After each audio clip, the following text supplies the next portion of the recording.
Hello everybody. I am back for a 3-year update on my Max brakes and rotors and brake pads by maxbrakes.com.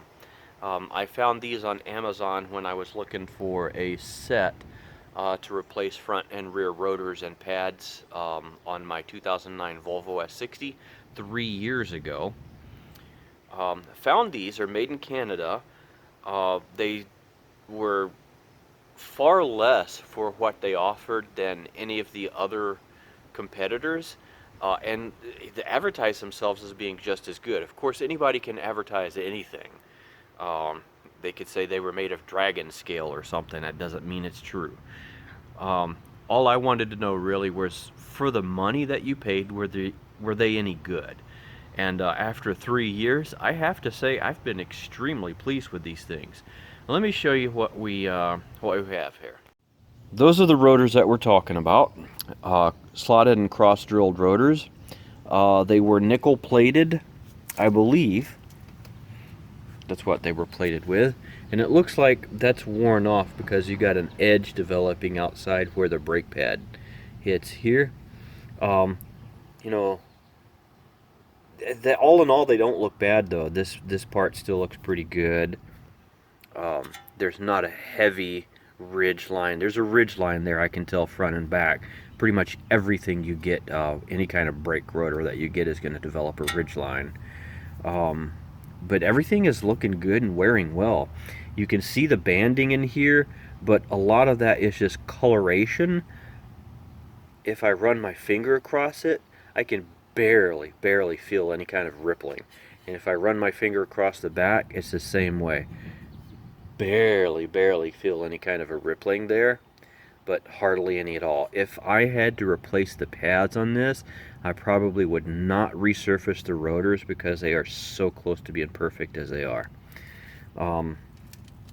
Speaking of pads, how have they done? Let's take a look down there.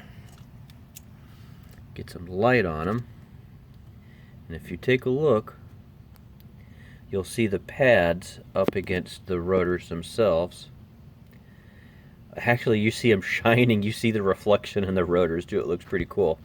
You put it in a little bit of a shadow and you can see the backing plate where the bright spot is there. And as I move it further over, if I can get my light right, I've got my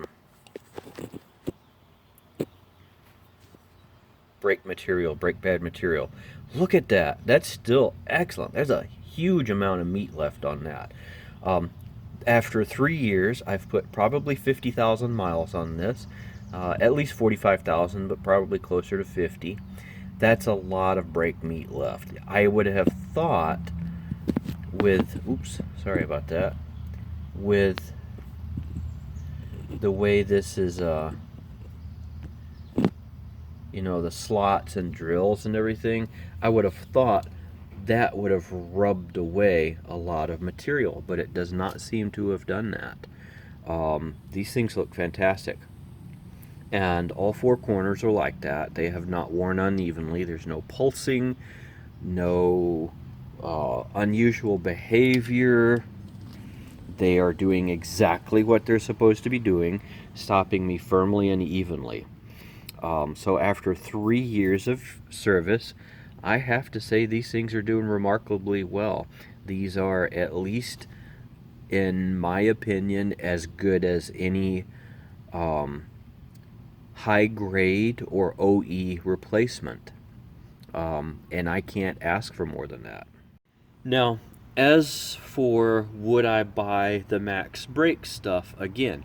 Yeah, I think I would. I've had as much luck out of these as I have any other brand, whether they be Pro Stop or I don't know, is Ray Besta still making stuff like that? Whatever brand you want to put in there, I've had as much luck out of these as I have with any other brand. I've been very pleased with them. Would I buy the slotted cross-drilled again? No. I have not seen a benefit in using those on a passenger vehicle that's driven for day-to-day use.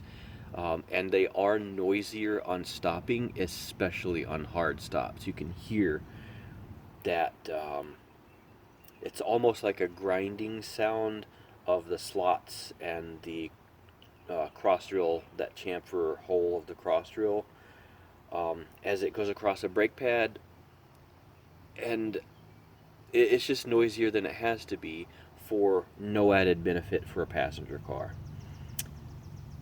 But like I said, I'd buy the brakes again. These things have been fantastic. So that's a 3-year update. I hope you've gotten something out of it.